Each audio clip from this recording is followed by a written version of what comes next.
হচ্ছে পিনা বা অরিকল পুরাটা। তারপর এটাকে আমরা বলবো হেলিক্স, অ্যান্টিহেলিক্স। হেলিক্স, অ্যান্টিহেলিক্স, এখানে শক্ত জায়গাটা কানের, এটা হচ্ছে ট্রায়াগাস, তারপর হচ্ছে অ্যান্টি ট্রায়াগাস। আচ্ছা, তারপর এটা হচ্ছে ওপেনিং ফর কঙ্কাল। দেন এখান থেকে এটা হচ্ছে আমাদের এক্সটার্নাল ইয়ার, এতটুকু ইন্টারনাল ইয়ার। এক্সটার্নাল আর ইন্টারনালের মাঝখানে এটা হচ্ছে টিম্পেনিক মেমব্রেন।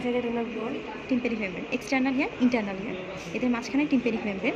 টিম্পেনিক মেমব্রেনে এখানে এটা হচ্ছে হ্যান্ডেল ফর ম্যালিয়াস, আর ইনকাসার স্টেপিস থাকে যেটা এখানে অ্যাবসেন্ট।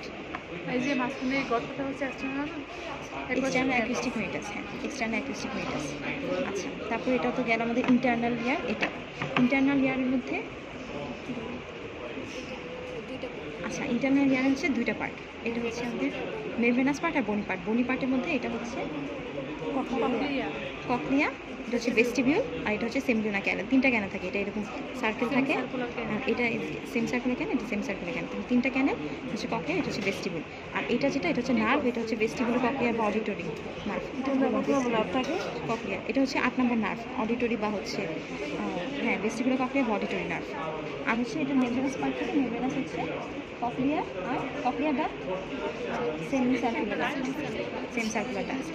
আচ্ছা, আর এটা হচ্ছে আমাদের ইউস্টেশিয়ান টিউব, ইউস্টেশিয়ান টিউব, যেটা কিনা আমাদের ন্যাজোফ্যারিংস পর্যন্ত থাকে। এখান থেকে কোয়েশ্চেন আসে যে বাচ্চাদের কেন হচ্ছে ওটাইটিস মিডিয়াটা বেশি কমন, কারণ এটা শর্ট থাকে, ওয়াইডার থাকে, আর হরাইজন্টাল থাকে, আর বড়দের ক্ষেত্রে সেটা অবলিক থাকে।